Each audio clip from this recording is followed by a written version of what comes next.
Bonjour à tous. Alors ça fait un bon moment là que j'avais rien posté en termes de vidéos. Ça fait plusieurs mois.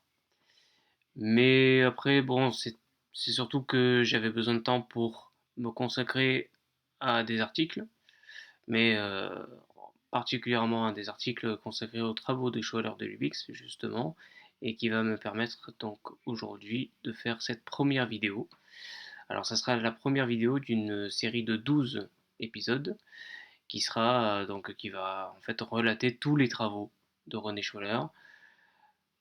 C'est par rapport au temple de l'homme, hein, je veux dire le temple de Luxor, qu'il appelle lui-même le temple de l'homme. Ça sera accompagné d'articles évidemment. Donc il y aura un article et une vidéo à chaque fois, et ce sera en tout cas dans la mesure du possible, j'essaierai de faire ça tous les mois. Dans cette première vidéo, dans ce premier épisode, nous allons voir ensemble ce qu'il y a comme, enfin en tout cas la tension qu'il y a eu, cette espèce de confrontation en fait qui s'est produit entre René Schwaller et les égyptologues de son époque. Alors ça sera comme une sorte de vidéo introductive pour la suite, parce que les caractéristiques, en tout cas les concepts plutôt, que développe René Schwaller concernant particulièrement la pensée pharaonique, comme c'est bien écrit en titre. Et elle sera beaucoup plus développée dans les prochaines vidéos et donc prochains articles. Là, je vais juste survoler un peu sa vision pour l'approfondir beaucoup plus tard. Mais là, dans cette vidéo introductive, on va s'attarder un peu plus sur la confrontation entre les égyptologues et René Schwaller dans les années 50. Ok, alors on commence. J'ai intitulé cet exposé Égyptologie alternative et Égyptologie, une réconciliation est-elle possible? De la confrontation au dialogue, Schwaller de Lubix et la pensée pharaonique mise à l'épreuve. Alors, je vous propose d'abord donc un plan de l'exposé. On va commencer avec une introduction de la vie et l'œuvre de René Schwaller, donc c'est ce qui est tout à fait normal du coup pour pouvoir le contextualiser, pour comprendre un petit peu le personnage. Et nous continuerons donc avec le clivage historique, donc la fameuse dispute, la querelle des égyptologues, hein, voilà, qui a été très en vogue à un moment donné, enfin dans ce milieu-là, en tout cas dans les années 50. L'approche sémiotique. On verra à ce moment-là qu'est-ce qu'est la sémiotique.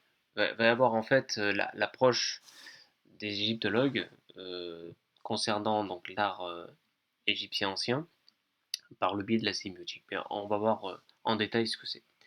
Et ensuite donc la symbolique de Schwaller, le symbole entre convention et fonction vitale. C'est un point qui mérite d'être bien approfondi parce que il y a beaucoup de choses en symbolisme qui font ce genre d'amalgame ou de mélange entre ce qui est de l'ordre de la convention et entre ce qui est de la fonction vitale comme l'appelle Schwaller. Mais évidemment, comme tout le reste, on va y revenir. Et enfin, bien entendu, on conclura tranquillement. Alors, dans la petite introduction, donc le but de l'exposé, c'est d'explorer le clivage historique entre égyptologie classique et l'approche symbolique, l'approche symboliste pardon, de René Schwaller de Lubix. Rejeté en son temps pour sa lecture ésotérique du temple de Luxor, Schwaller est aujourd'hui réévalué. Nous examinerons comment son concept de symbole comme fonction vitale trouve des échos dans l'analyse égyptologique contemporaine. Voilà, donc c'est l'objectif de, de cet exposé, c'est de vraiment de réévaluer les travaux de René Schwaller, ou en tout cas la totalité de ces travaux. Là pour l'instant, comme je l'ai dit, c'est une sorte d'introduction, une vidéo introductive à toutes les autres qui va vraiment approfondir tous ces sujets-là. Alors, la vie et l'œuvre de Schwaller. René Adolphe Scholler de Lubick était un penseur alsacien du XXe siècle considéré comme un égyptosophe et hermétiste connu pour son œuvre majeure, le Temple de l'Homme.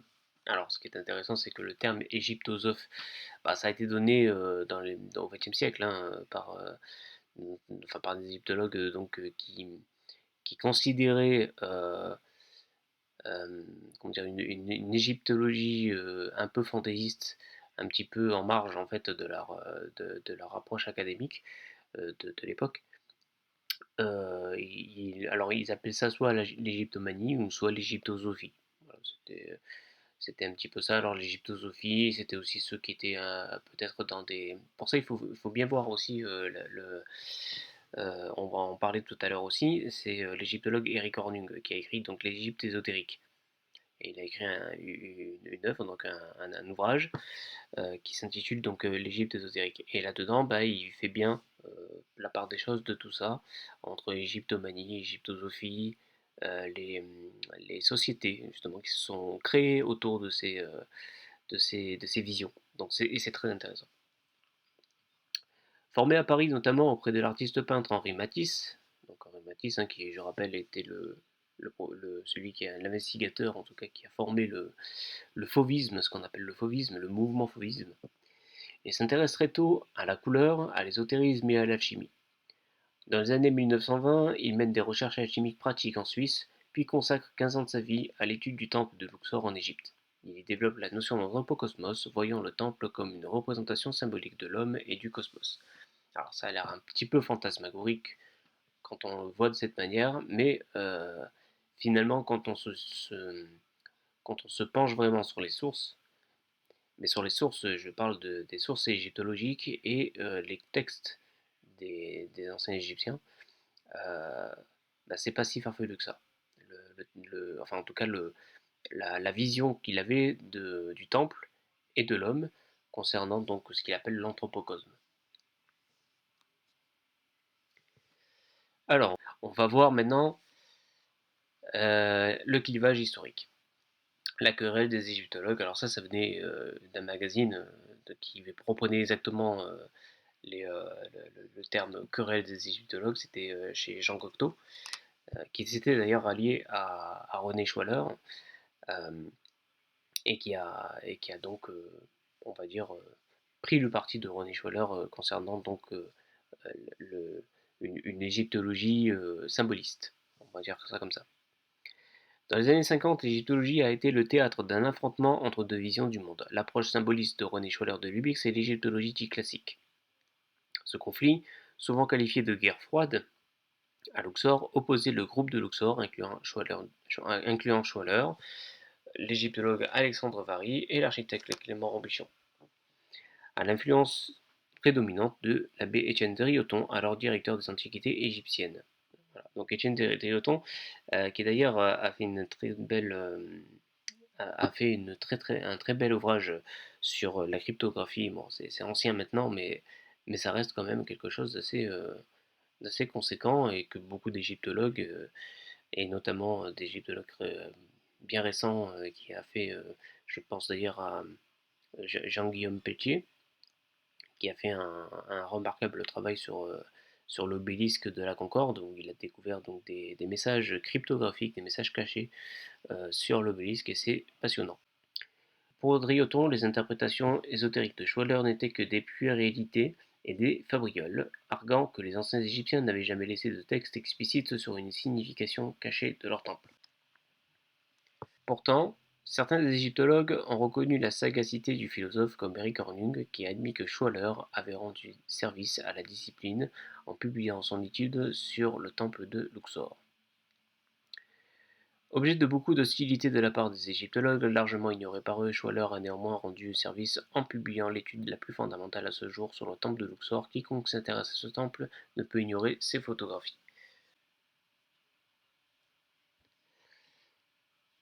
Et l'architecte Jean-François Carlotti a noté l'intérêt de ses recherches métriques sur les coudées égyptiennes. Les quelques valeurs métriques des différents types de coudées donnés par René Schwaller de Lubick sont issues de calculs sur l'arc méridien moyen de la latitude de l'Égypte. Sa démarche comparative avec les coudées dites votives n'est pas dépourvue d'intérêt et permet de se pencher sur le problème de leur utilisation. Voilà, donc Jean-François Calotti, alors c'est un architecte mathématicien qui a beaucoup écrit aussi donc, pour l'Égypte également. Mais quoi qu'il en soit, il trouve remarquable donc les mesures, donc les propositions de mesures, en tout cas des coudées, concernant l'Égypte ancienne de René Schwaller, donc Jean-François Calotti, voilà. Alors maintenant, on a l'archéologue William Van Haarlem. Il suggéra quant à lui, de manière générale, que l'égyptologie aujourd'hui ne devrait pas ignorer les courants alternatifs les moins extrêmes, mais les aborder sérieusement afin de réexaminer leurs propres hypothèses. Alors il déclarera, l'égyptologie alternative et l'égyptologie dominante sont deux branches du même arbre qui se sont de plus en plus éloignées et peuvent être comparées à des cas tels que l'astrologie et l'astronomie ou l'alchimie et la chimie. Si les théories alternatives incitent les chercheurs traditionnels à réexaminer leurs hypothèses antérieures, ce n'est pas une mauvaise chose en soi. En général, je pense que l'égyptologie dominante ne devrait pas ignorer les factions alternatives les moins extrêmes, mais les aborder sérieusement et si nécessaire les réfuter ou non avec des arguments clairs, espérons-le, au bénéfice des deux parties. L'approche sémiotique, la pensée palpable. Au cœur de cette discorde se trouve le reproche fait à Schwaller de voir dans la plus simple inscription funéraire un sens plus profond, des concepts mystiques ou un secret inaccessible à la masse des égyptologues.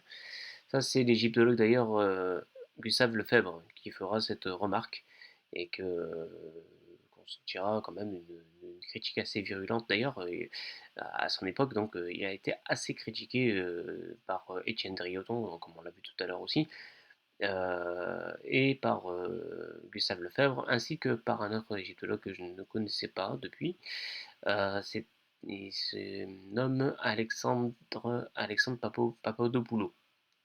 Voilà, qui a fait apparemment une critique, selon lui en tout cas, assez constructive que je n'ai pas pu me procurer pour le moment, mais j'espère que pour les prochains articles et vidéos, je pourrai tomber dessus, en tout cas pouvoir réussir à l'étudier correctement, pour voir réellement les réflexions qu'il lui fait et les réévaluer, les réexaminer voilà, pour percevoir si ces critiques sont réellement fondées ou non. Et à mon sens, là, tel que j'en suis aujourd'hui dans mes études, je pourrais dire qu'il s'agit plus d'un malentendu, de quelque chose où le fait que Schwaller avait du mal à expliquer clairement sa vision concernant l'Égypte ancienne un vrai conflit, en fait. Voilà. Alors, mais plus récemment, les travaux des académiciens semblent parfois rejoindre l'approche de René Schwaller sur la nature de l'image égyptienne, notamment au travers de l'analyse sémiotique. Donc on va un petit peu rentrer dans le vif du sujet par rapport à ce genre d'analyse. En effet, contrairement à d'autres civilisations qui ont progressivement abandonné l'iconicité au profit de systèmes abstraits, l'Égypte a conservé durant plus de 3 millénaires une écriture hautement figurative. C'est pourquoi d'ailleurs j'ai appelé ça la pensée palpable. C'est vraiment pour dire qu'on utilise des images concrètes pour exprimer des idées abstraites. Théorie sémiotique tropologique. L'approche sémiotique reflète la volonté de dépasser le simple cadre linguistique pour proposer une interprétation profonde des images en les traitant comme un système de signes complexes. La sémiotique est une discipline scientifique qui étudie les processus de signes et la fabrication du sens. Le terme dérive de sémiotikos, observateur de signes, donc du grec sémion, qui veut dire donc signe ou marque. Fondé au XIXe siècle par le philosophe américain Charles Sanders Peirce, celui-ci y adopte une structure triadique composée du signe, de l'objet et de l'interprétant. Peirce a également classifié les signes en trois types principaux, les icônes, ressemblance, les indices, manifestations directes, et les symboles, lois ou conventions. On va justement revenir sur cette définition, cette dernière définition qui est concernant le symbole par rapport à la convention, justement.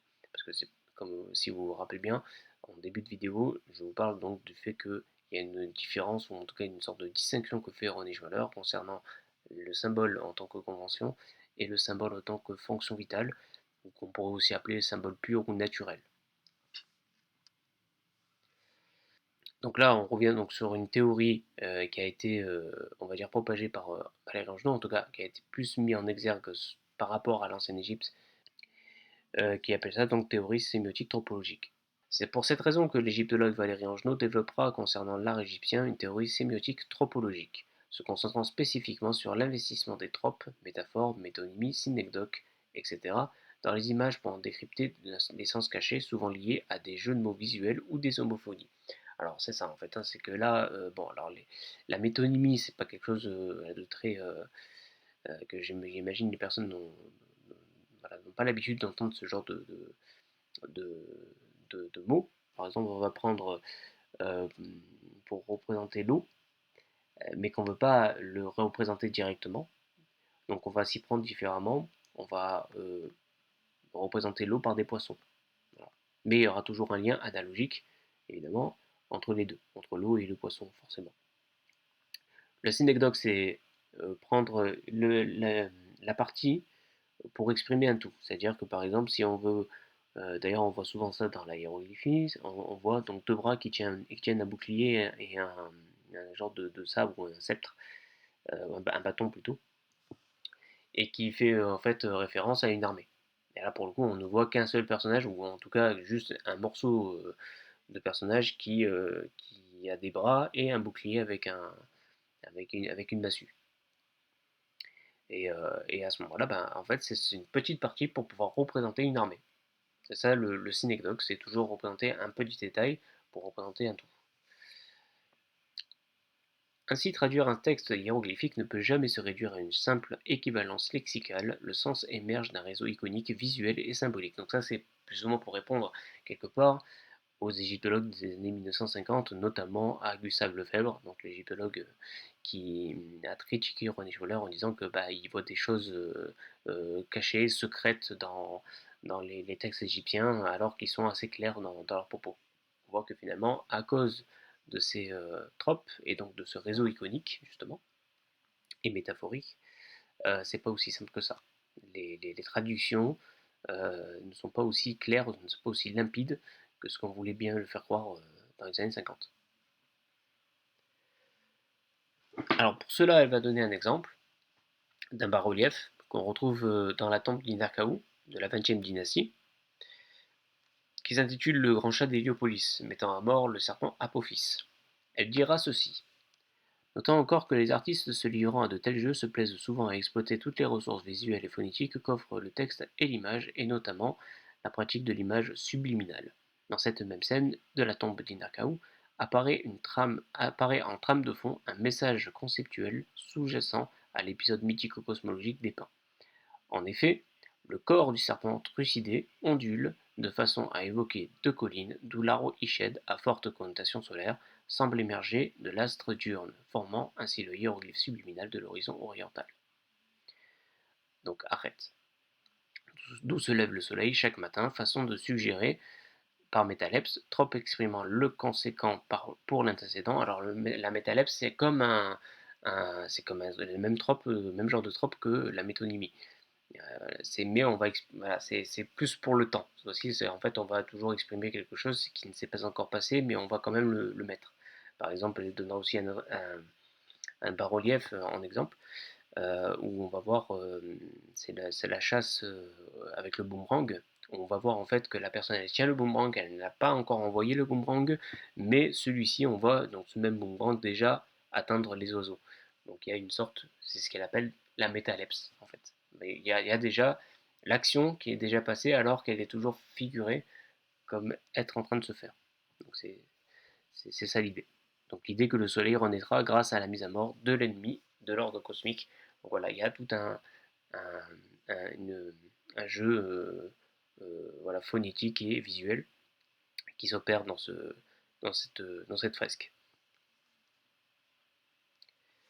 Maintenant, la symbolique de Schwaller, le symbole entre convention et fonction vitale. Bon, donc on va voir maintenant la différence, en tout cas ou la complémentarité, je pourrais dire aussi, de ces deux façons de percevoir ou de réceptionner le symbole.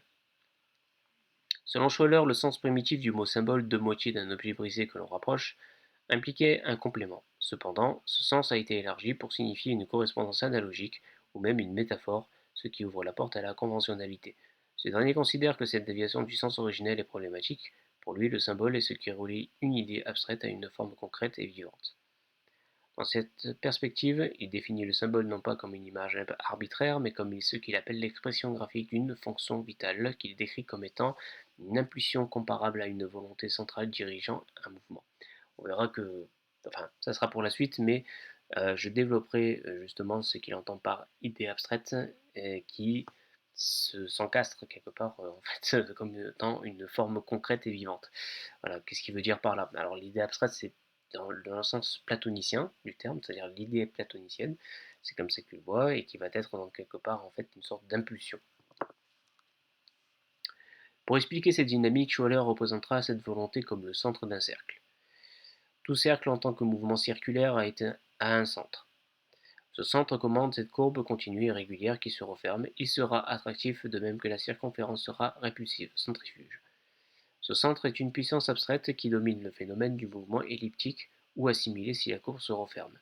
Le centre commande, il est la volonté de la figure. Donc là, en fait, il exprime vraiment quelque chose, on va dire, d'assez fondamental, en fait, par rapport à cette notion donc de symbole en tant que fonction vitale. C'est vraiment le fait qu'il y a d'abord le centre la centralité du phénomène, c'est-à-dire qu'il n'est pas encore, qui est encore abstrait, parce que le centre sera abstrait, qui va engendrer en fait le phénomène qui sera donc plus multiple. Il va y avoir, comme il dit, une cause et effet. Alors il appelle ça effet réactif, c'est-à-dire il y a cause et effet réactif. Je reviendrai évidemment dans d'autres vidéos sur, sur cette notion, et je l'approfondirai avec les bons termes, parce que il voit la fonction vitale de multiples manières. C'est-à-dire il y a plusieurs étapes en fait dans la fonction vitale. Il y a donc le but, le mode, le nombre. Donc évidemment, il y a toute la partie mathématique qui, euh, qui est prépondérante dans cette façon de voir le symbole en tant que fonction vitale. Il comparera ce centre à une semence éjectée par le divin éther contenant virtuellement toutes les spécificités de la manifestation. Alors d'ailleurs, le, le terme de semence éjectée, donc quelque part, ça va être aussi appelé odeur, donc en égyptien seti, qui sera homonymique donc, ou homophonique du terme donc seti aussi, qui veut dire, qui veut désigner en fait la forme. Donc l'odeur et la forme, et quelque part aussi donc l'odeur.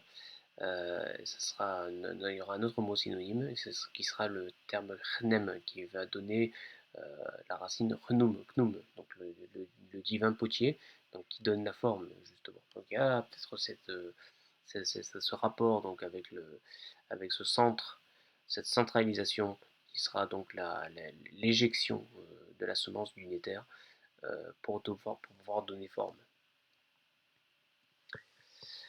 Le parallèle préhistorique, la pulsion vitale.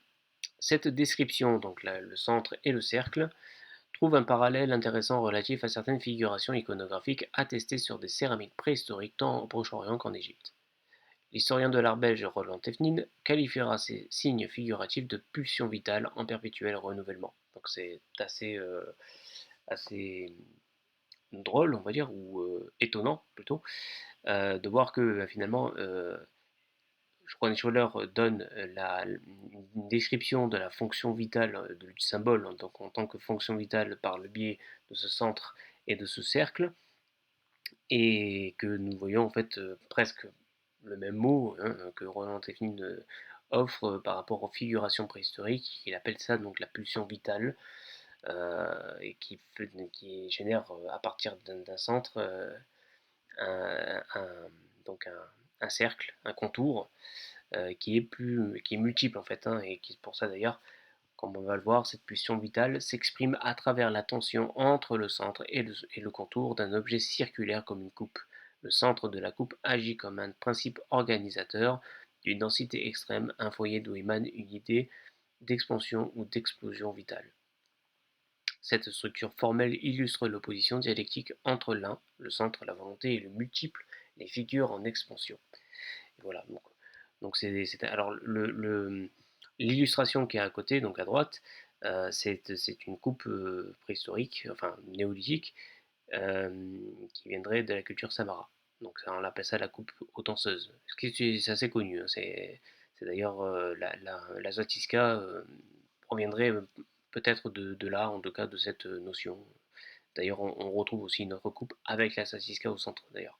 Et comme on peut le remarquer, c'est que le centre est toujours abstrait, donc là, pour le coup, il est vide, et qu'ensuite on va avoir donc l'un, comme il dit, donc à partir de l'un, on va dans le multiple. Et c'est pour ça qu'il y a comme un genre de fraction, quelque chose qui est fractionné entre l'un et le multiple, et que finalement, bah, comme le relève René Schwaller par rapport au symbole comme fonction vitale, et dans les trois types qu'il énumère dans la fonction vitale, on retrouve le nombre. Voilà.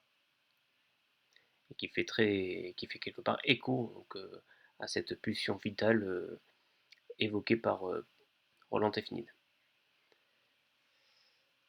Alors, il déclarera, donc Roland Tefnine, qu'il est difficile de ne pas admettre que les artisans potiers, dessinateurs, concepteurs de ces objets funéraires ont largement dépassé la simple invention décorative pour tendre en une sorte de préécriture symbolique peut-être intuitive à exprimer une réflexion émerveillée sur l'éternel recommencement de la vie. Et là, c'est intéressant parce que euh, on voit que dans sa pensée à Roland Tefnine, que à partir de ces figurations circulaires, qu'il dans son donc dans son ouvrage, enfin dans son ouvrage, c'est plutôt un petit document de quelques pages qui s'appelle donc L'image et son cadre, réflexion sur la structure du champ figuratif en Égypte prédynastique, euh, où il montre quelque part qu'il y a une rupture de cette figuration à un certain moment, c'est-à-dire vers Nagada 3 à peu près, Nagada 2, Nagada 3, il y aura une rupture en fait de cette figuration où ça passera du centre au cercle à quelque chose de beaucoup plus structuré, donc à une figuration plus horizontale,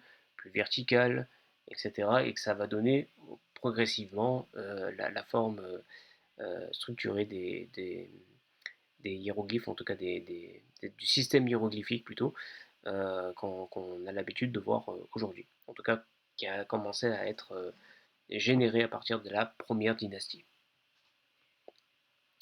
Et donc là ce que je voulais dire, où c'était vraiment intéressant, c'est que finalement, il semble sous-entendre que cette notion de centre et de contour reste toujours prépondérant, même si le système hiéroglyphique a pris le devant. C'est-à-dire, on s'est un petit peu écarté du foyer vital et de ce mouvement circulaire, on s'est un petit peu éloigné de ça, mais dans la pensée, on a quand même gardé, dans l'image même, on a quand même gardé cette relation. D'ailleurs, l'égyptologue Ivan Koenig, lui dira qu'il y a un lien magique, justement.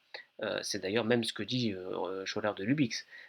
Scholler de Lubix va appeler ça le centre du cercle, hein, il va appeler la volonté, il appelle ça la volonté, il dit que c'est le geste magique, la volonté. Pour ça d'ailleurs que j'ai appelé ça l'anaglyphe vivant, la magie du geste. Alors pour ceux aussi qui veulent se renseigner, j'ai également écrit un article sur les anaglyphes où je parle bon, pour le coup, c'est plus de l'ordre de ce qu'on pourrait appeler aujourd'hui donc la sémiotique. L'anaglyphe, bah, ça vient en fait de Clément d'Alexandrie. C'est pas le seul à l'avoir appelé comme ça, mais ça faisait référence donc à des bas-reliefs entre guillemets allégoriques, et que finalement Champollion a fait une étude approfondie dans son précis du système hiéroglyphique, et que ça a été repris par la suite par plusieurs égyptologues du 19e siècle ainsi que du 20e, et ça a donné suite en fait à la sémiotique, à la cryptographie et à tous les tropes qui vont avec concernant donc l'art égyptien et leur façon de s'exprimer. Et là où c'est intéressant, c'est que je reviens donc aux signes hiéroglyphiques.